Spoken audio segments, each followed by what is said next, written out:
Hello guys, आज हम जानते हैं कि अगर आपको ईपीएफ का पूरा साइट चलाने के लिए सीखना है कि कैसे हम पासबुक वगैरह चेंज करते हैं, ये सारी चीज़ें, तो सिंपली आपको ऐसे लॉगिन कर लेना। ओटीपी अपना यहाँ पर डाल लेना है।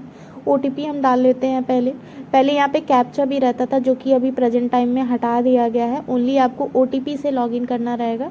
तो ओटीपी आपके पास उसी नंबर पे आएगा जो आपने आधार कार्ड में और ईपीएफ अकाउंट में डाला हुआ है। तो वो डालने के बाद आप सबमिट कर लेंगे। सबमिट करने के बाद जैसे ही आप इंटरफेस देखेंगे, 1 मिनट, ये थोड़ा लोड ले रहा है। देखिए, ऐसे पूरा इंटरफेस ओपन होगा। तो यहाँ पे ये सारे ऑप्शन रहते हैं। होम का रहता है, व्यू का रहता है, मैनेज का, अकाउंट का एंड ऑनलाइन सर्विस का। तो सिंपली हम व्यू का देख लेते हैं। व्यू पे आप आ गए तो यहाँ पे 4 ऑप्शन है, जिसमें से फर्स्ट है प्रोफाइल। प्रोफाइल पे आप क्लिक करेंगे तो यहाँ पे ये प्रोफाइल सेक्शन ओपन होके आ जाएगा। तो मान लो आपको यहाँ से अपनी ईमेल आईडी, कुछ डेट ऑफ बर्थ या आपको एड्रेस वगैरह चेंज करना है, या तो आप अनमैरिड हैं, अभी मैरिड हो चुके हैं तो वो आपको चेंज करना है। तो व्यू का ये सारा वर्क रहता है। उसके बाद यहाँ पे सर्विस हिस्ट्री आ जाता है। सर्विस हिस्ट्री में नॉर्मली होता क्या है कि मान लो आप किस किस कंपनी में काम किए हो, यहाँ से वो पूरी डिटेल आ जाती है। उसके बाद यूएन कार्ड आ जाता है। यूएन कार्ड का मेन पर्पज़ ये है कि आप चाहो तो उसको, जैसे आधार कार्ड और पैन कार्ड आपने बनवा रखा है, वैसे इसका प्रिंट लेके आप रख सकते हो, ताकि फ्यूचर में आपको यूएन नंबर वगैरह भूले नहीं। तो ये बेसिकली यूएन कार्ड बनाने का मतलब होता है। उसके बाद चौथा है पासबुक। पासबुक आपको ऐसे पूरा साइट ओपन होके मिल जाएगा।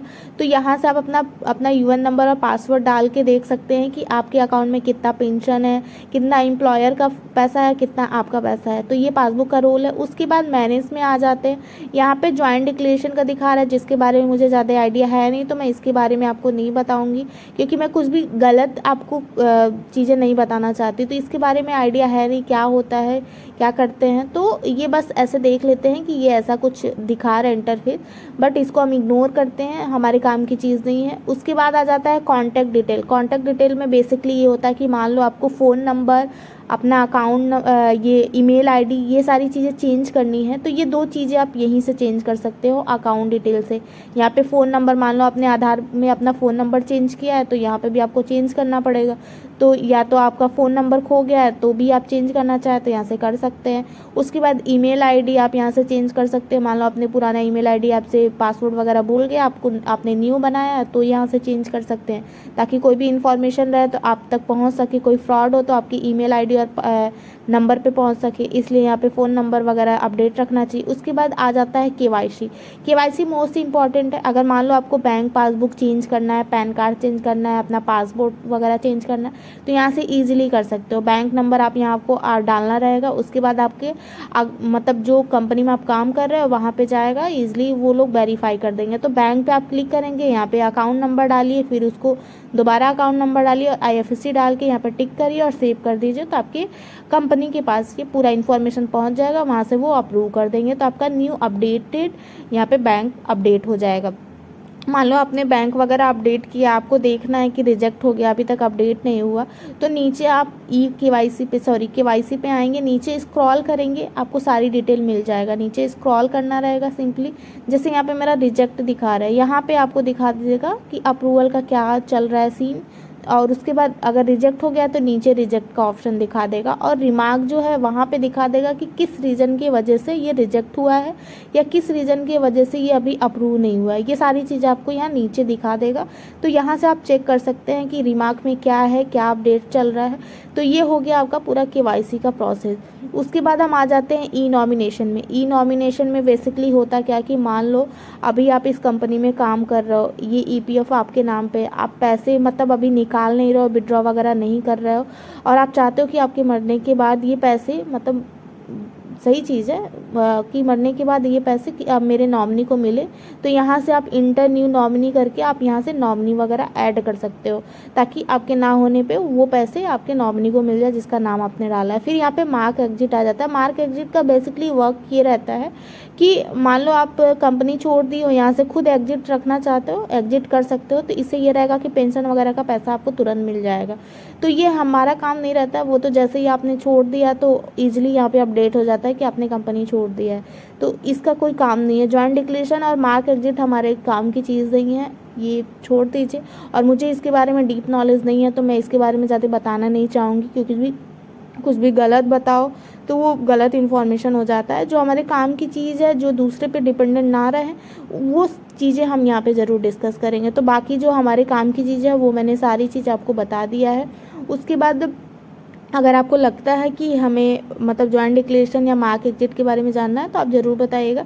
बाकी जो contact detail, KYC, profile, service history, UN card, passbook, ये सारी चीज़ें जो हमारे काम की होती है वो मैंने आपको बता दिया है, ताकि आप ये सारी चीज़ें खुद से अपडेट कर सकें। किसी से कहने की नीड नहीं है, किसी कैफ़े में जाने की नीड नहीं है। उसके बाद अकाउंट पे आप चेंज पासवर्ड करके, जैसे मान लो आपको ईपीएफ का अकाउंट का पासवर्ड चेंज करना है, आपने किसी को बता दिया, आपको लगता है कि नहीं चेंज करना है सेफर साइड के लिए, तो आप खुद भी यहाँ से अपना अकाउंट का पासवर्ड चेंज कर सकते हैं।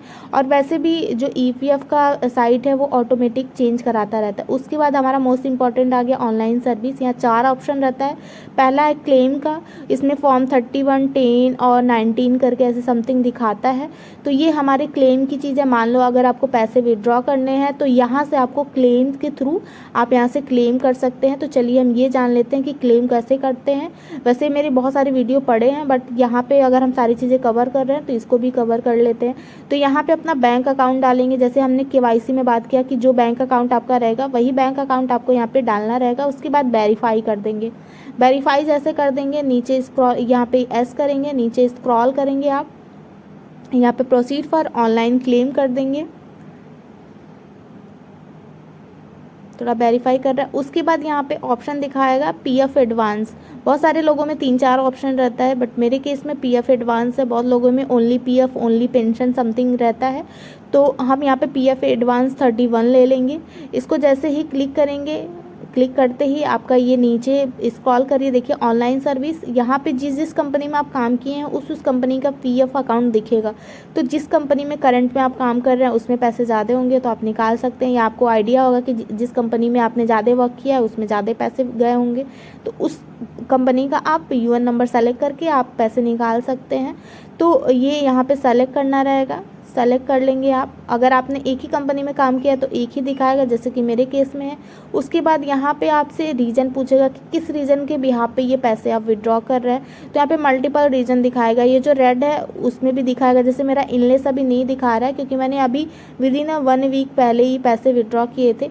1 महीने के बाद ये रेड से हट के वाइट में हो जाएगा। तो ज़्यादातर लोग इनलेस का ही लेते हैं। बाकी अगर आप ये ऑप्शन के साथ जाना चाहते हैं, मान लो कि नॉन रिसिप्ट है, नॉन रिसिप्ट यानी 2 महीने से आपने काम नहीं किया है, नेचुरल क्लाइमेट्स है यानी कोई नेचुरल क्लाइमेट्स की वजह से कोई मिस हैपनिंग हो गया, अर्थक्वेक वगैरह आ गया है, उसके भी यहाँ पे आप पैसे निकालना चाहते हैं तो नेचुरल क्लाइमेट्स ले सकते हैं। या तो मान लो कि आप पावर कट के भी यहाँ पे लेना चाहते हो कि आपकी कंपनी में कोई मिस हैपनिंग चल रहा है, वो सैलरी नहीं प्रोवाइड कर पा रहा है, तो शायद पावर कट का ऑप्शन लेते हैं। मैंने कभी यूज़ नहीं किया है इसके बारे में। अगर आप डीप नॉलेज लेना चाहते हो तो थोड़ी रिसर्च आप खुद कर सकते हैं। बट मेन चीज़ ये है कि हमें जो रीजन रहे वही रीजन के यहाँ पे पैसे निकालने की अच्छी चीज़ होती है, क्योंकि उससे हमारा कुछ प्रॉब्लम नहीं होता है फ्यूचर में। तो मैं ज़्यादातर इलनेस का निकालती हूँ क्योंकि बीमारी भाई आम बात है और पैसे की ज़रूरत तो हमें हर रोज़ होती है, तो इतना सोचने की नीड नहीं है। आप इलनेस लीजिए और यहाँ से ईजिली कर सकते हैं। उसके बाद यहाँ पे अमाउंट डाल लीजिए। अमाउंट उसी भी यहाँ पे डालिएगा जितना आपके अकाउंट में है। मैं ओनली 500 डाल रही हूँ और मैं निकाल नहीं रही हूँ, बस बता रही हूँ। तो ये मैंने एक अमाउंट डाल लिया है। उसके बाद ये अमाउंट डालने के बाद आपको पूरा कंप्लीट एड्रेस डालना रहेगा जो आपके आधार कार्ड में है, वो सारे एड्रेस आपको यहाँ पे डाल देना रहेगा। देन आपको यहाँ पे एक आपका स्कैनेड एक चेकबुक और पासबुक का फ़ोटो डालना रहेगा। या तो चेकबुक डालिए कैंसिल लिख के उस पर, या तो पासबुक का फ्रंट पेज डालिए। और उसके बाद यहाँ पे आप देख सकते हैं कि यहाँ पे दिखा रहा है कि मिनिमम 100 KB और मैक्सिमम 500 KB का आपका जो भी फ़ोटो आप डालेंगे यहाँ पे होना चाहिए, और हमेशा JPG फाइल में होना चाहिए, मतलब फ़ोटो के फॉर्म में होना चाहिए, कोई PDF में नहीं होना चाहिए। और उसके बाद ये डालने के बाद यहाँ जो ग्रीन कलर का व्यू दिख रहा है वहाँ से आप जैसे चूज़ फाइल आपने किया, यहाँ से फाइल सेलेक्ट किया, उसके बाद व्यू में आप ज़रूर देखिए कि आपने कोई गलत फाइल तो नहीं अपलोड कर दिया। व्यू कर लें, वहाँ से पता चल जाएगा। देन आप नीचे स्क्रॉल करेंगे, यहाँ पे चेक कर देना है आपको, यहाँ पे टिक जरूर लगाना है क्योंकि यहाँ पे लिखा हुआ है कि मैं अपनी पहचान स्थापित समथिंग लिखा हुआ है। उसके बाद गेट आधार OTP करेंगे। जैसे ही आधार OTP करेंगे यहाँ पे आपका तुरंत एक OTP आएगा, उसको आप OTP डालेंगे, आपका क्लेम हो जाएगा। मैं यहाँ पे इसलिए नहीं डाल रही हूँ क्योंकि 500 का क्लेम ले लेगा, और मल्टीपल क्लेम डालना कोई ज़्यादा अच्छी चीज़ नहीं है क्योंकि मुझे नीड नहीं है, और 500 आएगा भी नहीं क्योंकि अभी मैंने विदिन अ वीक पहले ही डाला था। तो ये हो गया क्लेम का सारा प्रोसेस, और बहुत ही यही लास्ट प्रोसेस है गेट आधार OTP का। जैसे ही OTP डालेंगे आपका क्लेम होके यहाँ पे ग्रीन कलर का आ जाएगा। तो ये हो गया हमारा पूरा क्लेम का प्रोसेस। अब आगे अगर आपको और भी चीज़ें देखनी है तो वो भी हम देख लेते हैं। तो गाइज आपको हमेशा वही वही पासबुक डालना है जो आपने KYC के टाइम पे डाला था। जैसे कि यहाँ पे अभी हम KYC की बात कर रहे थे कि यहाँ पे बैंक का सारा डिटेल पड़ेगा, वही आपको यहाँ पे चेकबुक अपलोड करना। उसके बाद यहाँ पे 1 मेंबर 1 EPF अकाउंट आ गया। जैसे मान लो अभी हम बात कर रहे थे जो हमारे जिस कंपनी में काम करते हैं उस कंपनी का PF, ये अभी मैंने एग्जांपल दिया था। तो जैसे मान लो आप नहीं चाहते हो कि मल्टीपल यहाँ पे अकाउंट दिखे, तो यहाँ से अब ऐसा ऑप्शन हो गया कि मान लो अभी प्रेजेंट में आप जहाँ पे काम कर रहे हो उस कंपनी में आप काम कर रहे हो और आपने ये कंपनी छोड़ दिया, नेक्स्ट कोई कंपनी ज्वाइन कर ली है, तो आप चाहते हो कि यही वाला EPF उस कंपनी पे भी वर्क करे, तो इसको ट्रांसफ़र करना पड़ता है। जैसे यहाँ पे ट्रांसफ़र आपका दिखा रहा है, ट्रांसफ़र रिक्वेस्ट। तो पहले ये रहता था कि हमें मतलब कंपनी से बोल के ये ट्रांसफ़र वगैरह का प्रोसेस करवाना होता था, EPF वगैरह पे मेल वगैरह करके या जो भी है रिक्वेस्ट वगैरह कंप्लेन वगैरह करके। बट अभी ये हो गया है कि हैंड टू हैंड हम खुद भी कर सकते हैं, तो ये प्रोसेस हम यहाँ से कर सकते हैं। तो अगर आप किसी कंपनी में हो, आप चाहते हो कि सारा EUN नंबर ऐड हो जाए, तो यहाँ से आप अकाउंट ट्रांसफ़र कर सकते हो। देन आप ट्रैक क्लेम स्टेटस पे आ गए। ट्रैक क्लेम स्टेटस का मेन पर्पज़ ये है कि जो अभी आपने पैसे निकाले हैं उसका ट्रैक आप यहाँ से कर सकते हो कि पैसे आ रहे हैं कि नहीं आएंगे, रिजेक्ट अगर हो रहा है तो किस रीज़न से हो रहा है, ये सारी चीज़ें आपको यहाँ से क्लेम स्टेटस पे पता चल जाएगा। देन यहाँ पे डाउनलोड NXX है, इसके बारे में मुझे ज़्यादा आइडिया नहीं है तो मैं इस बारे में आपको नहीं बताऊँगी। बाकी जो हमारी ज़रूरत की चीज़ें हैं वो सारी चीज़ें कवर हो गई है। मैंने 3 चीज़ों के बारे में कुछ नहीं बताया है, अकाउंट NX में और जॉइंट डिक्लेरेशन और मार्क एग्जिट, ये तीनों हमारे काम की चीज़ नहीं है, तो इस पर ज़्यादा डीप हमें नॉलेज रखने की नीड नहीं है। बाकी अगर आपको लगता है कि इसके बारे में आपको जानना है तो आप मुझे कमेंट बॉक्स में ज़रूर बताइएगा, मैं उस पर एक अलग से वीडियो बना दूंगी।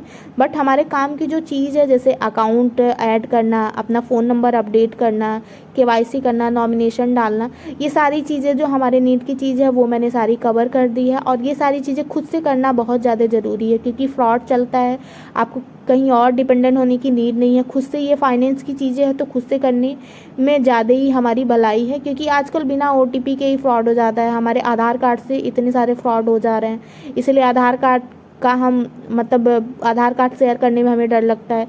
तो ये बहुत अवेयर होने की नीड है क्योंकि ये सारे पैसे कहीं पे भी कोई भी ट्रांसफ़र कर लेता है। इसीलिए जो EPF का साइट है उस पर मल्टीपल टाइम पे हमें OTP का वेरिफिकेशन करना होता है ताकि कोई फ्रॉड ना हो पाए। तो सोचो अगर आप ये सारी डिटेल किसी और से कराओगे तो कुछ भी मिस हैपनिंग हो सकता है, हो सके वो अपना ही अकाउंट वगैरह डाल के कुछ कर ले, बहुत सारे चांसेस हैं, होता नहीं है बट हो भी सकता है, ऐसा है नहीं कि नहीं होगा। तो इसलिए मैंने ये पूरा फुल वीडियो बना के लाई हूँ ताकि एक बार ये साइट के बारे में आप जान जाओगे तो ईजिली आप सारी चीज़ें एक ही जगह कर लोगे। आपको अलग अलग वीडियो देखने की नीड नहीं है कि बैंक अकाउंट कहाँ से अपडेट होता है वो वीडियो देख लो, KYC कहाँ से अपडेट होता है वो वीडियो देख लो, नॉमिनेशन कहाँ से होता है वो वीडियो देख लो। ऐसे अलग अलग देखने की नीड नहीं है, आप एक ही जगह सारे वीडियो देख सकते हो। तो आई होप यू गाइज आपको ये मेरा वीडियो थोड़ा भी अच्छा लगा हो तो प्लीज़ एक लाइक एंड सब्सक्राइब जरूर करें।